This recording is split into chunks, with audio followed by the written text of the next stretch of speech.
Hi Kimberbellas, my name is Kristen Somm. It is the week of Love Notes Mystery Quilt. It's pretty exciting. Like you, I am going to play along. I got my fabric kit, and each week we get an envelope for our project of the week. So this week we got all of our designs, and inside of that we also have what we're going to work on this week. And Kimberbell's been posting little tidbits of information for us, and that makes it fun.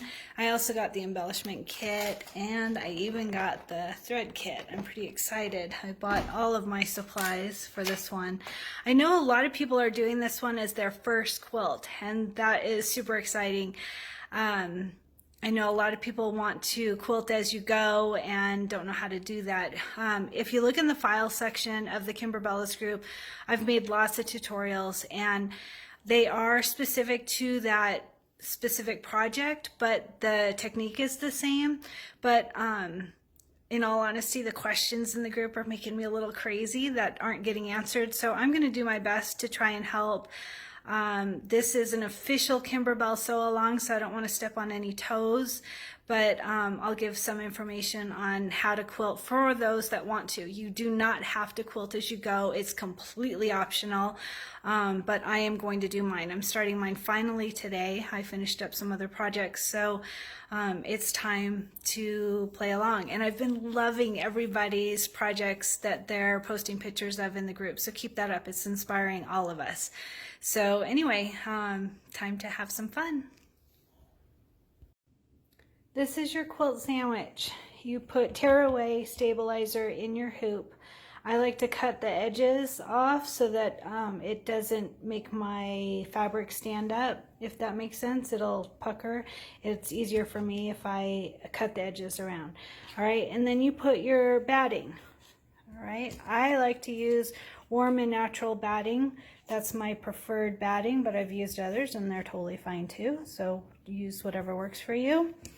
I cut it to the size of my fabric rather than cutting it to the cut size of your block or to the size of your stipple. And the reason I do that is because when I've done it in the past where I get exactly the right size, I tend to not get it in the right place, and then there's a part that doesn't have any batting and it puckers and whatever else. So this works for me. Do what works for you.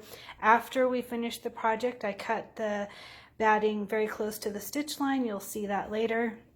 And then on top of your tearaway and your batting, then you put your main fabric. Your main fabric you have gotten ready by using fusible mesh stabilizer or SF101 or whatever you're going to use.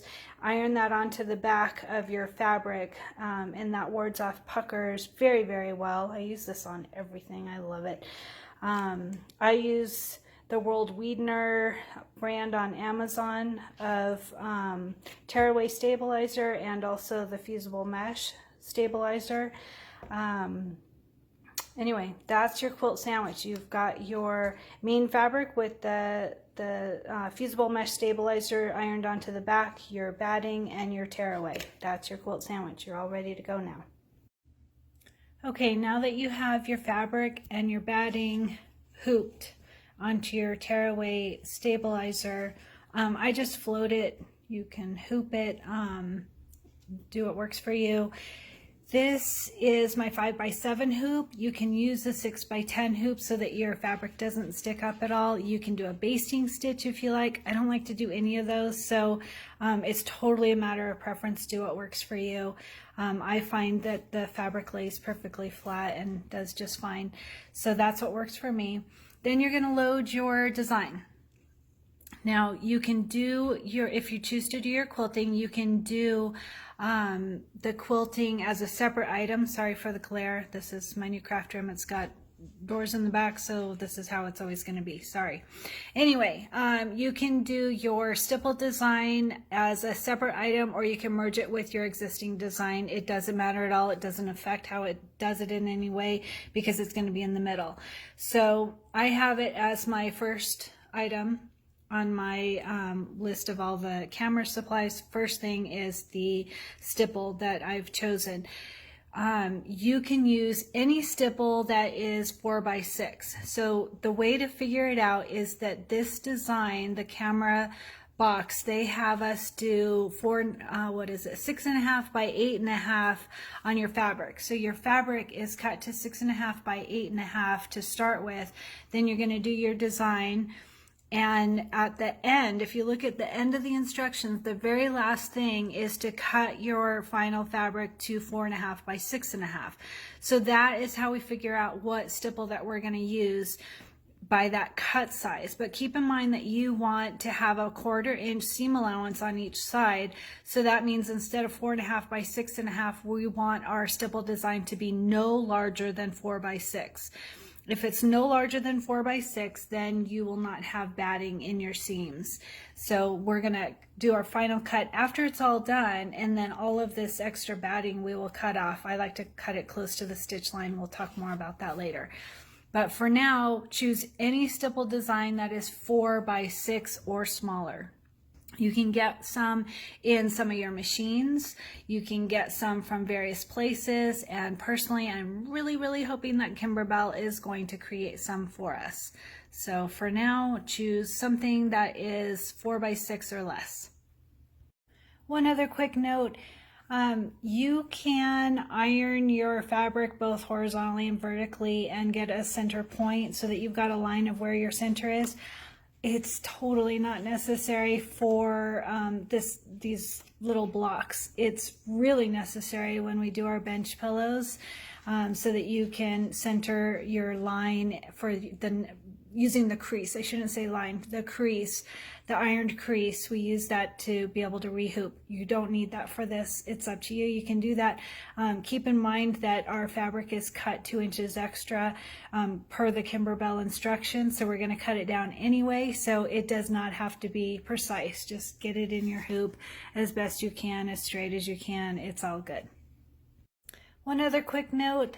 My previous tutorial showed you that you can do any stipple design that is 4 by 6. I'm doing one that is in my machine. I've never ever done that. I'm pretty excited to try it. I have this new machine that I finally broke down and bought myself. Notice she's called McDreamy. I guess it's a he, McDreamy. I don't know. Anyway, I love my new machine, and I've never tried the stipple that's in the machine because I try to do for the tutorials what will work for everybody.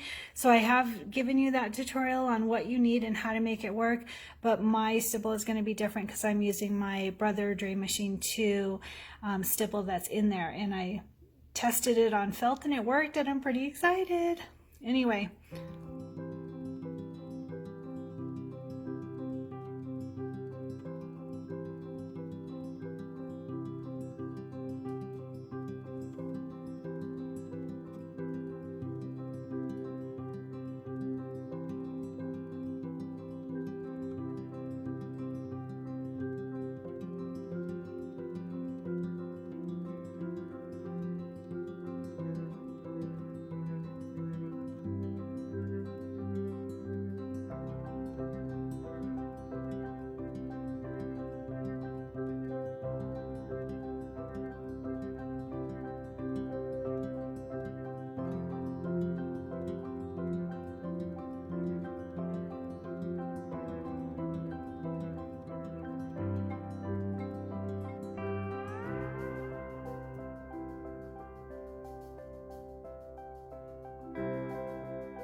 Hi Kimberbellas, just another quick video on how to do your quilting as you go if you choose to. Please remember it is not required to quilt your blocks as you go. This is just information for those that have asked.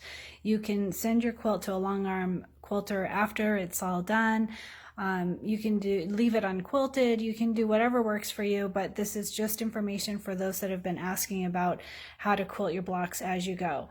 So as always, we've got our main fabric that on the back of it has the fusible mesh stabilizer, and then our batting, I use Warm and Natural, and then tearaway stabilizer. You can spray it down on your hoop. I don't do that. I like to pin. Sometimes I don't even pin because it stays in place. The batting kind of holds it there. But if you don't want to chance it, stick a couple pins in there. So then you can use the buttons on your machine to see where it's going to stitch to get your center point. Keep in mind that our fabric is 14.5 by 4.5, and we're going to cut it down to 12.5 by 2.5. So it doesn't have to be exact, and really the lines on the fabric kind of help you figure out if you've got your fabric straight. So either way, you're all good. So I've chosen a design. I'm not going to give you information on finding designs. You can do that on your own. I'm hoping that Kimberbell is going to come out with some, but in the meantime, I'm just showing you how to do it. So I've imported it merged it into with my existing design. You don't need to do that. You can do them separate. That works fine too. But anyway, I just chose a simple one for this. But the important thing is that if our fabric is 14.5 by 4.5, and then we're going to cut it down to 12.5 by 2.5, that means we want a stipple design that is no larger than 2 by 12. So if you're going to do that, you're going to need to use a bigger hoop. Or you can just quilt it to 10 inches or not quilt it at all. It doesn't matter. It's not going to... No one's going to look at your quilt and go, oh, you should have made it bigger or whatever. This is your quilt. Do it how you want to do it. So as you can see, I'm using pretty much the full fabric for my quilting. And then the embroidery is not as large. So it goes out to the full length of the fabric. Have I missed anything? Well, send me questions as you get them, but you want to do if you're doing your quilting as you go, you want to do your stipple first, and you want it to be a little bit smaller than the cut size of your fabric. So find a stipple design or create a stipple design that is a 1/2 inch smaller than your final cut size. I hope that makes sense. And I think I told you fabric with fusible mesh and batting, I use Warm and Natural, and then tearaway stabilizer. So you should be all good. Do what works for you and have fun with it. For the Wages Click block, it's a little bit different for the hooping instructions, so make sure to pay attention to that. It shows really good information on page 7 to 8 of our guide, and also on page 11 there's more instructions. Bottom line is that you're going to stitch the placement line onto your stabilizer and then lay down your fabric. If you're quilting as you go, same thing, you're going to do the fusible mesh stabilizer on the back of your main fabric and your batting and tearaway. So you're going to lay all of that down on top of the placement line and then stitch the tack down line for your block, and then you're going to start your quilting after that. So I've chosen a very simple quilt line, just wavy lines. Just use whatever works for you. And we're going to go ahead with our block. This one's pretty simple. The key thing to know is that the fabric is 8.5 by 4.5, and we're going to cut it down exactly on the stitch line, which makes it easy for cutting. But it's going to end up with being, what is it? Where is it? Sorry. Should have had that. 6.5 by 2.5, and so that means that our stipple is going to be no larger than 2 by 6. Hopefully that gives you some information to figure out what works for you, have fun with your block. Here we go.